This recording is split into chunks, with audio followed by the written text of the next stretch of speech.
Yeah. Welcome to another X-Ray video, and almost a week ago I talked about things that I absolutely loved about my Jeep Cherokee.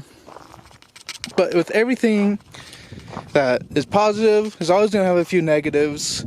So let's talk about the negatives of the Jeep Cherokee. First thing that I hate are these fender flares. Don't get me wrong, they look great. But you know, when you have only that much of travel? Yeah, that happened just on the way out here. I rubbed once and it just popped it off, and now I just gotta hope it stays on there because I don't have any duct tape just to hold it on there temporarily. But you'd really think that they would hold these on better with some form of like direct bolt holes or something. Nope. These shitty brackets can't hold the fender flares in right, and I always have some form of issue, which is great. Come on, Jeep, you knew that this would be four-wheel. That's why you put a solid axle up front and four-wheel drive. You don't need something that can get knocked off so easily when the tire taps it. For the second reason I don't like my XJ is the cooling.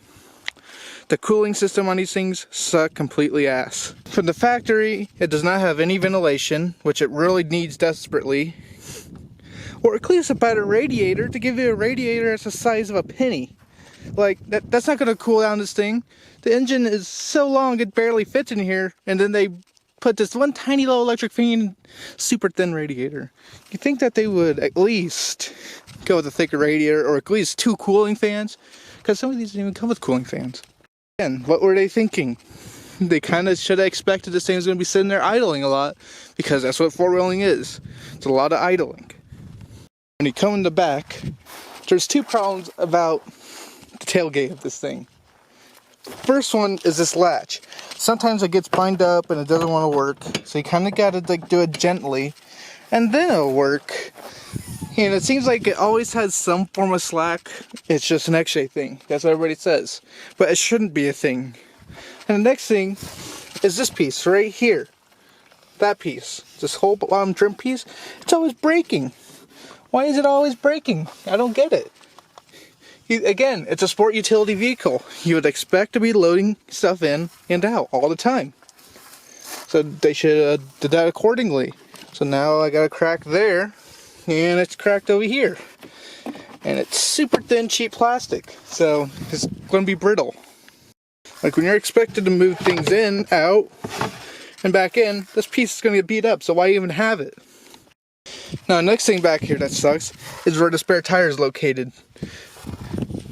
So when you're cleaning your car, you have to take out your spare to clean out this back window. And when you're going four-wheeling, again, a lot of dust collects up in behind here. And then it looks like absolute garbage right there, because it looks like it's like disintegrating foam almost. There's mild inconveniences that do make it suck. Another thing I can demonstrate back here is look how shitty that wiring is. Chrysler used the cheapest wiring possible, and look where it got you. Speakers work half the time. When you touch it, it falls apart. It's a fire hazard. I'm afraid to use my window defrost because it might melt the Jeep down. I don't want to do that. Again, it's something you got to replace here in, like now, or it's going to fall apart. It's all these things that, yeah, they're all little things, but all these little things just add up and just make it a pain in the ass. Now, something mild that I do dislike, I personally don't care, but it's the drum brakes in the rear. By 2000, disc brakes in the rear was common. The ZJ had them, the Grand Cherokee had them of the same era. They both had Dana 35s in the rear. So why not have disc in the rear? I don't know. It just made too much sense, I guess. I just don't get it. Now, another thing I hate about the X-Ray, the four-door, is look at that. Look how it's so hard to get in and out of here because you got this wheel well. Once you get in there, it's not too horrible. It's still tight as fuck. It's perfect for like your dog or something. Like, here, Maddie, come here. Come on. Oh, she's, come on. See, look, it's perfect for your dog. That's about it. But yeah, it's not really good for backseat passengers for a long trip. Not even for a short trip. Now, next thing is the 4.0 itself.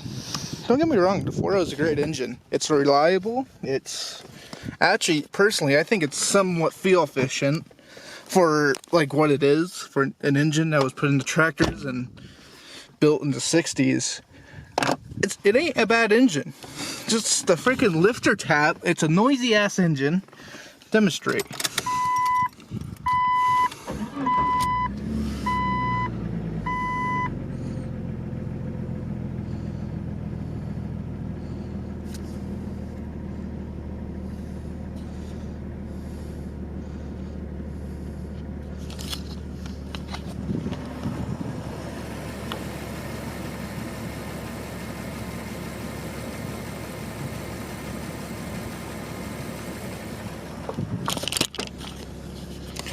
Now, as I wrap my camera around there, it's not that bad of an issue. It's still kind of like, for someone that was new to the 4.0 engine would be kind of worried about it.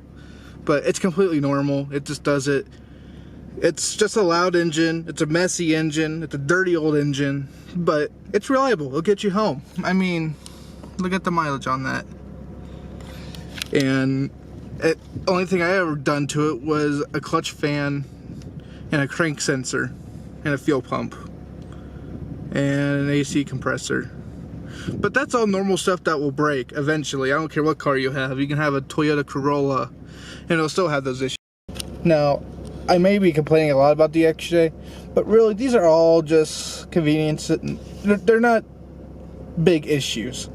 They're just normal, everyday things that you gotta deal with driving an old vehicle. I mean, it's gonna happen. Old vehicles have crappy wiring. They get dry rotted. Old plastic brakes. Old engines make weird noises sometimes when they're not freshly rebuilt. This is all 200,000 miles on the stock block, stock everything, other than accessories here and there. And I love the Jeep. It's reliable. It's good at four-wheeling. I just gotta hope that Fender Flare makes it back, because I don't want to rip off another Fender Flare. So pray for me.